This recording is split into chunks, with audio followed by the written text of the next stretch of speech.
Arsenal 6, Sheffield United 0, and we just keep doing it. I mean, at some point, I think we all keep thinking, we can't keep doing this. We can keep doing this. It's outrageous.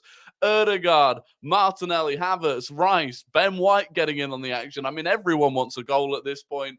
And it's pleasurable viewing. It really is. And to get it done in the first 15 minutes, I mean, 3-0 after 15 minutes, the panic was gone. If there ever was any panic. But, the PTSD from Southampton last year, I think, will forever remain. But look, professional performance, job done. And I mean, seriously, some of the play tonight was absolutely sensational. From Ødegaard drifting all over the pitch, creating fluid football. There was one piece of play in the first half. It was it's sensational football.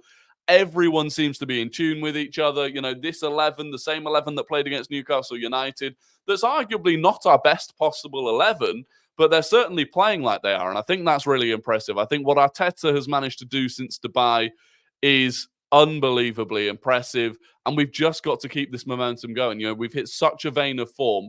I don't know if there's ever been a run of form that good in history. We've scored 31 goals in our last 7 Premier League games. That's, what's that? Mathematics come in handy. That's just under 4.5 goals a game for 7 consecutive games. I mean, it's stupid. It genuinely is ridiculous. Sheffield United fans were leaving after 15 minutes. You can't ask for more, but we'll bring up some of the stats and tuck into them, because they do just make us look absolutely phenomenal. But 6-0, the player ratings down here. Kai Havertz, an 8.8. And for me, he was man of the match. Kai Havertz was my man of the match. The goal, the assist. I mean, by the way, that goal, that's a confident player. Now we're beginning to see Kai Havertz playing with confidence, because that is a proper finish. That's a proper finish. Across the keeper, power on it. Really good to see. The assist for Ben White's goal, really good play. Again, he's so strong. I think people underrate, because of the way he looks, because he's 6'4" and quite skinny. I think people underappreciate how strong he is. There was a moment in the first half as well where someone really tried to body him, and they kind of just bounced off him. And the strength for that goal, setting up Ben White perfectly. The dummy for Ødegaard's goal, the opening goal, his sense of awareness of where people are around him as well. Really, really good. So I'm so happy for him. It's taken a lot for a lot of Arsenal fans to kind of change their mind on him. I think he was very unfairly criticised early on. Don't get me wrong, some of the criticism was fair, but some of it I thought was harsh. And now we're beginning to see him really flourish. So man of the match for me, could easily have gone to Ødegaard. I think Sky gave it to Martin Ødegaard. Like I said, the opening goal is brilliant. He had I'm not sure if the stats on here, he had 112 touches in the game. I mean, it's just unbelievable. He was everywhere. And I really liked him drifting off to the left today. That's not something that we've seen as much, but when we do see it, I think he's really effective out there. And obviously when we're playing against Sheffield United and there wasn't so much of a threat of any description from them, he had that freedom to do it, but I thought he was picking up pockets. I mean, they just could not contain him. And he was linking up well with Declan Rice, who had gone way further forward in that left 8 role than we'd normally see from him. It meant that Saka could invert on the right-hand side as well, which looked good. I mean, today's the best I think I've seen us overall. The first half, the second half, fair enough. It kind of, as you'd expect. It slowed down a little bit, and that's fine. It's a long season. We don't need to be...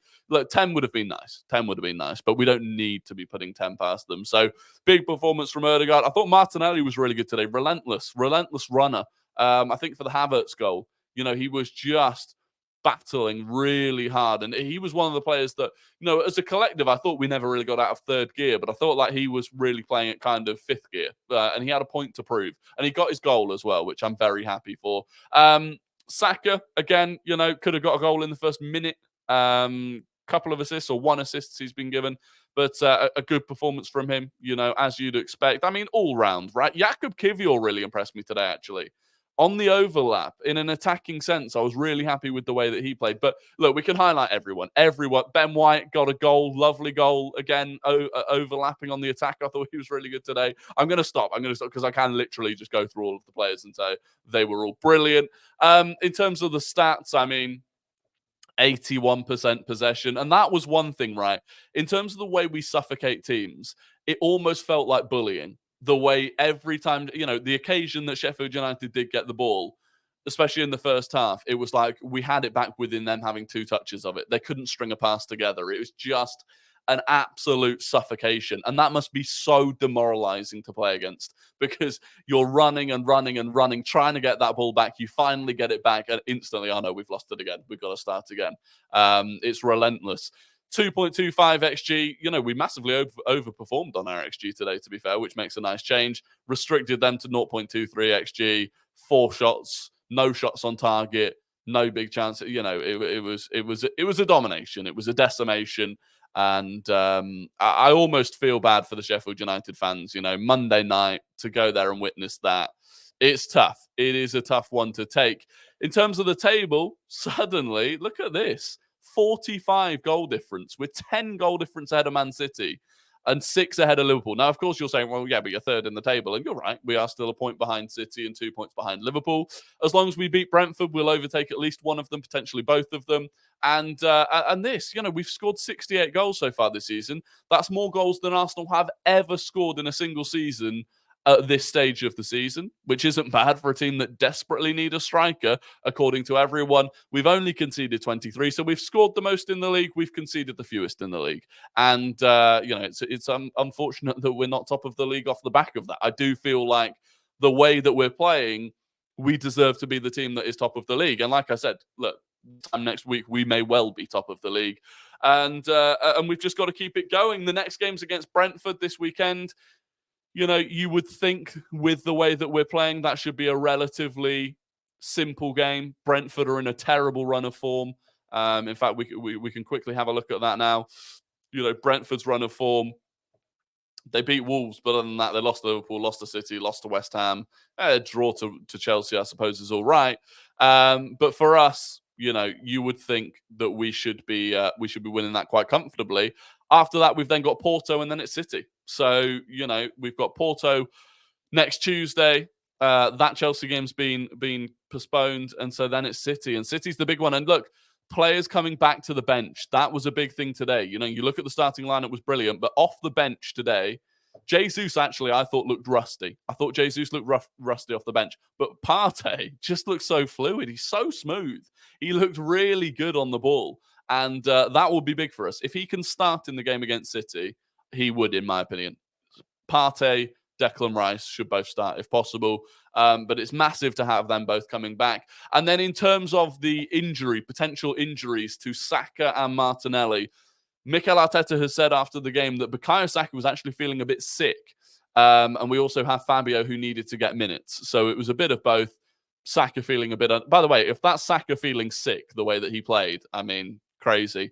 With Gabby Martinelli, who looked really uncomfortable when he went off, he said he had a little cut on his foot. We need to see how it is. So I do think it was just an impact injury. It was a stud to the foot. It's cut him. It looked very uncomfortable.